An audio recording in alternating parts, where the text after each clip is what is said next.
So this is 4.6C, college algebra, page 414, continuing with our growth. And we're on example 3, world population growth. The population of the world is now doubling every 57.8 years. What is the exponential growth rate? So growth rate is K. So if we were interested in the exponential growth rate, which is the percentage of growth that happens every year, we just look at our growth rate equations in the middle of page 414 and pick the one that has K of isolated, which ends up being this one. So then we just replace T with 57.8 because it says it's now doubling every 57.8 years, and T represents doubling time. So population doubles in how long? 57.8 years. So that's the doubling time. So we just replace the T with 57.8 and we get 1.2%. So each year the population grows 1.2%. Okay? So it moves us down to 414 using that same formula. Some of the things dealing with population are going to get in the way to prevent population from growing maybe as fast as it does, or so for instance it could be that there's not enough living space, maybe there's not enough food, or maybe you used up all the natural resources so it doesn't grow as fast as maybe science would tell you it would. So it's called a logistic function. A logistic is outside forces are keeping things from happening. And that formula for logistic functions is your population given a certain amount of time is based on A over 1 plus B E negative KT. Okay, so that means that the population can get bigger and bigger and bigger as the time gets longer and longer, all the way until the time gets to infinity. But there's a certain limit to the population that certain environment can hold. So it would kind of like be the state of Alaska. Once you get to a certain size, it can't grow anymore. So it's kind of like as time goes on and on and on, it gets really close to a maximum population, but it can never quite get there because the resources don't allow. And that brings us to example 4. Example 4 says that a ship carrying 1,000 passengers has the misfortune of being shipwrecked on a small island from which the passengers are never rescued. The natural resources of the island limit the population to 5,780. So we have 1,000 people on this island. They can have babies and raise their kids and that kind of thing, but once we hit 5,780, it can't. Well, really, we can't get there to 5,000. That's like the maximum. So the population gets closer and closer and closer to this limiting value, but never reaches it. So the population of the island after a time in years is given by the logistic function, and they give it to you.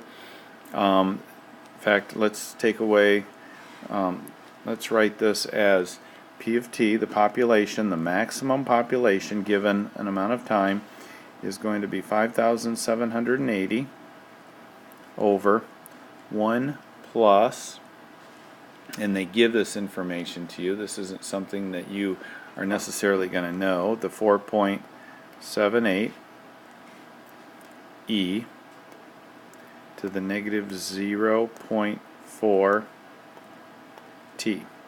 Okay, let's make that all the way across there. Okay, so there's the formula they gave you. So the graph on the left hand side of 415 shows you that as Time goes on, the population gets bigger and bigger, but notice it never quite gets to the 5,780. That becomes a horizontal asymptote. It never crosses that. So, they want to know the population after 0, 1, 2, 5, 10, and 20 years. So, we know that at the beginning, time period, or 0 years, it's 1,000. That's what we started with. Then we have, let's look at P of 2. The only thing that we're going to do is we're going to change this number, this t right here, we're going to change that to a 2. So we're going to do the math. E to the negative 0.4 times 2, so 0.4 times 2 is 0.8, negative 0.8. E to the negative 0.8 times this, plus 1, take 5780, divide it by that, and we find out at the end of 2 years, on this island, we have 1,836.2 people on that island. So, in 2 years, our population jumped. Notice at the end of 20 years, we're at 5,770. Okay? Let's look at 416 on exponential decay. And again, we're going to use one of the... whoops, I want to make sure that's a T, not an O. So population or amount after a certain T is going to be population. And because we're dealing with decay, we're losing, we're going to put a negative K instead of a positive K. Okay? So we're going to take the opposite, and K has to be bigger than 0, which means that K has to be bigger than 0. And then what that means is then we're going to take the negative of that K.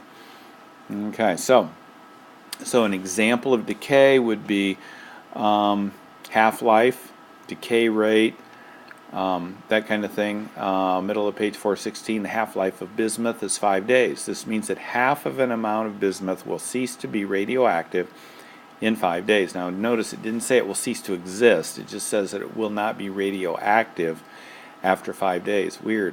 Isn't bismuth what Pepto-Bismol is made out of? The effective half-life T for non-negative inputs is shown in the graph below. The exponential function gets close to 0 but never reaches 0 as T gets very large.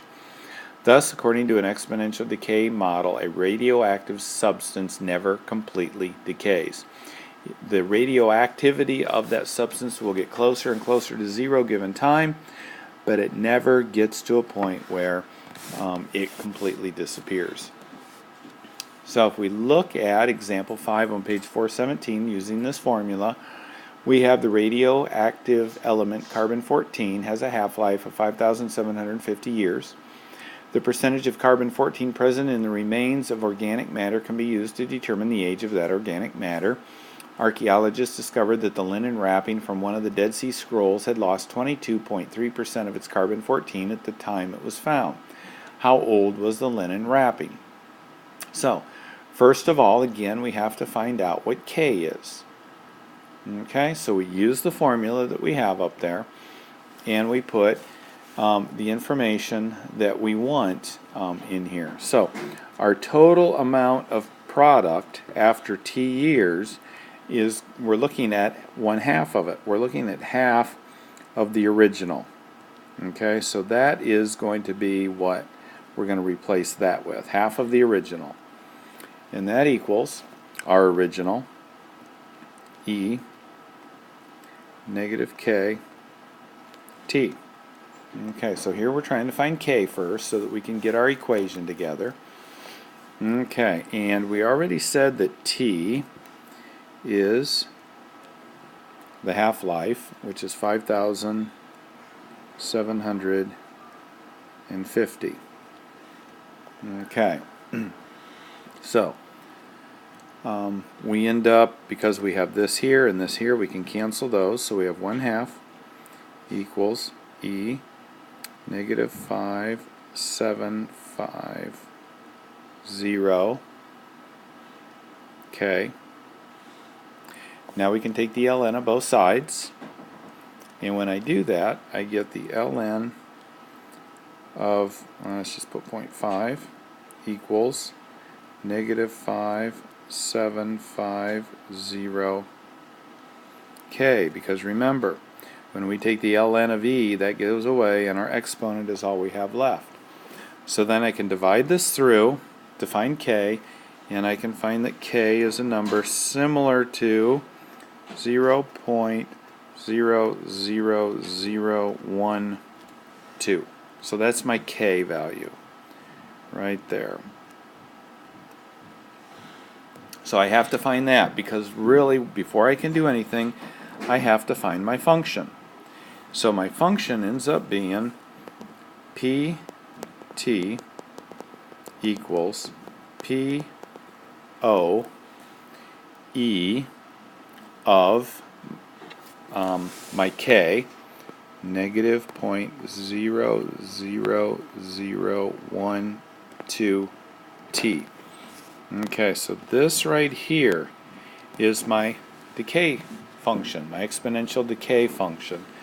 That's the problem that I'm going to use in order to solve this. Okay? So now I can start plugging some stuff in. So I know when I looked at this, what did I have? I had 22.3% of my carbon-14 was lost. So that means 77.7% was left. Okay, in fact, let's take off the percentage there and write that as a decimal. 0.777. That's how much I had left. So the quantity given an amount of time was 0.777. And that equals the amount I had originally, which I have no idea, E, negative 0.00012 times T. So what am I looking for? How old was the linen wrapping? So what I'm looking for is actually that T right there. One thing I did fail to put in here, let me erase this and write it over again, 0.777 of the original. Okay, so that's how much of the carbon-14 I had of the original. Well, again, I have a P of O there, a P of O there, so I can get rid of that, which gives me, well, let me just use my eraser here. I can get rid of that, and get rid of that, which means I can take the ln of both sides. Okay, and again, that goes away. So ln of 0.777